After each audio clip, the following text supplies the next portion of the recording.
Evening, Queen Mary fans. Welcome back. It's Dan again. It's great to see you.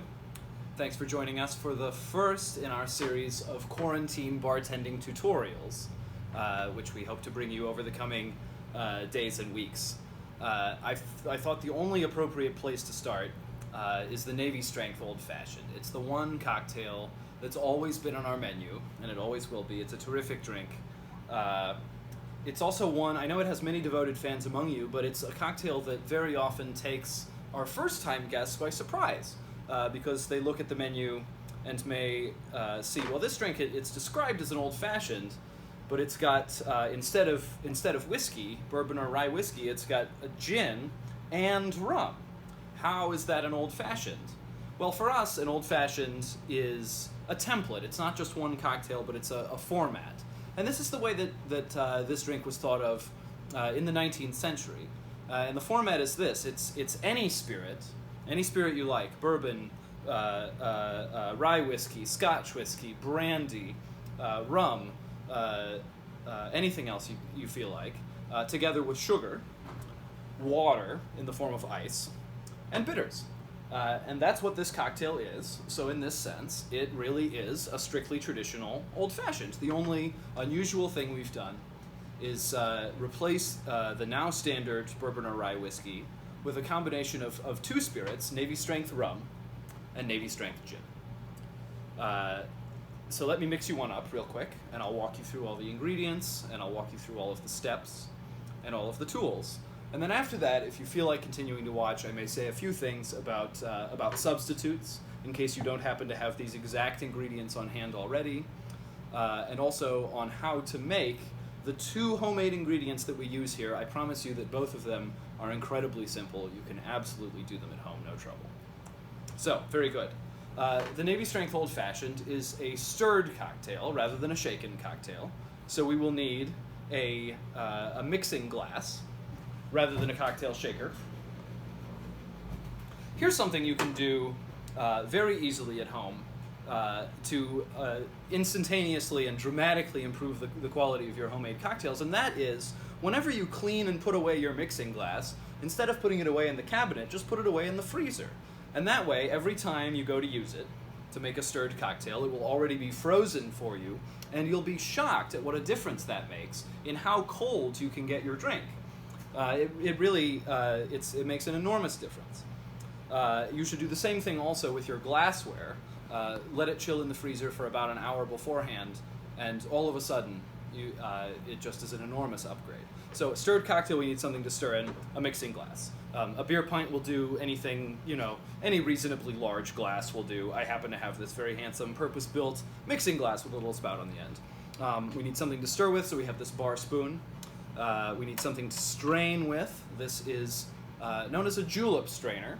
It's the traditional kind to use in combination with a mixing glass. If you happen to have a hawthorn strainer, the kind with the spring, traditionally used with a shaker, doesn't matter. It works just fine. I promise. It works just the same. We have a vegetable peeler here. That's for cutting a garnish later, which will be a strip of orange peel.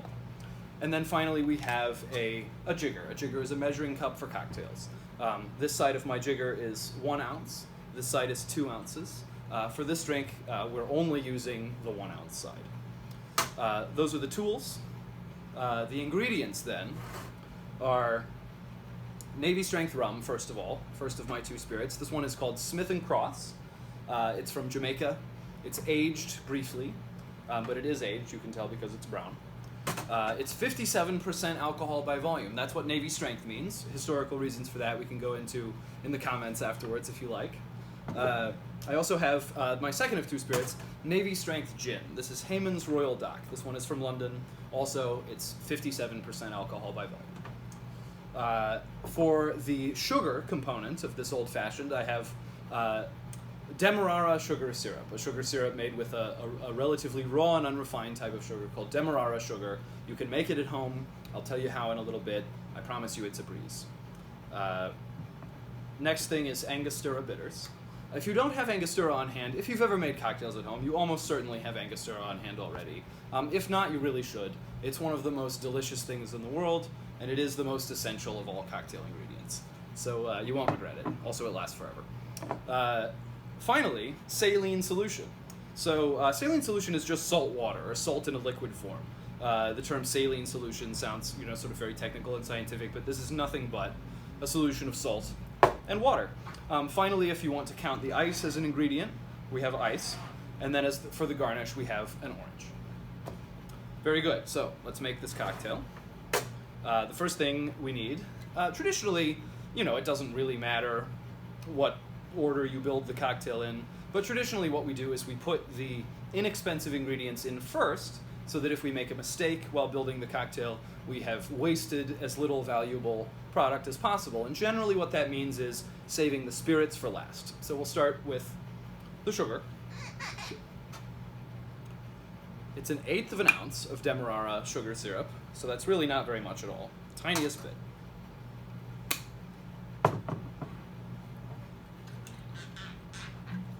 Of the two spirits, each of them, we're going to pour 1 ounce. So this is 1 ounce of Navy Strength Gin.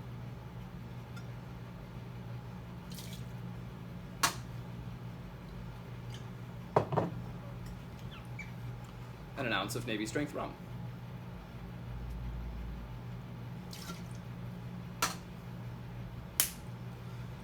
We're going to give this 2 nice heavy dashes of Angostura bitters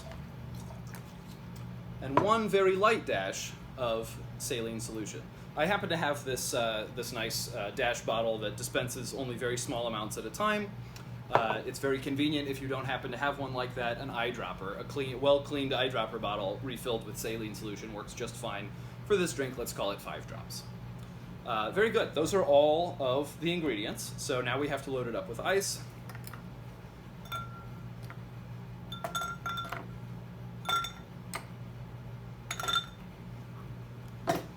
And stir.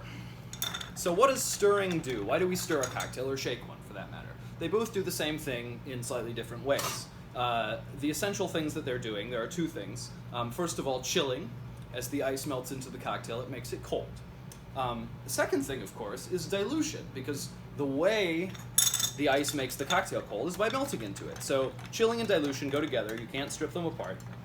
And when we chill and dilute a cocktail, we want to dilute it up to a certain point, because dilution is important. If I were to just drink this glass of undiluted spirits and sugar and bitters, it would be very strong and not very palatable at all. So we do have to dilute it a bit, but not too much. So there's a sort of a sweet spot, or a zone, not too little, not too much, but just right, a Goldilocks principle, if you will, of dilution, which we want to hit. However, in the case of this cocktail, there's another complicating factor. And that is that it's going to be served on the rocks, which is to say with ice in the glass. So even after the time it's been served, it will continue to be diluted and to be chilled even further by the ice that's in the glass. So we don't want to stir it until it's done, until it's perfect. If I did that, then the very first sip, I would taste it and think, gosh, that's perfect. But then by the very second sip, I would think, oh no, this drink, now that it's been sitting on this ice for just a minute longer, is too watery and too thin, and it's very bland. So what we want instead is to serve the drink, as we say, a little hot, a little understirred, not stirred to completion. So that way, it will be in its sort of sweet spot or best zone for as long as possible while it's in the glass and while you're drinking it. So in order to figure out what that is, I recommend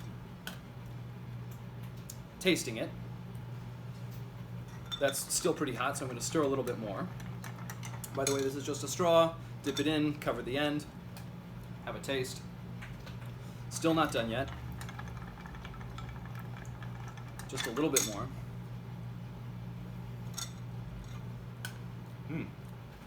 See, now, it only took a few more seconds of stirring, and now I think that's ready to go.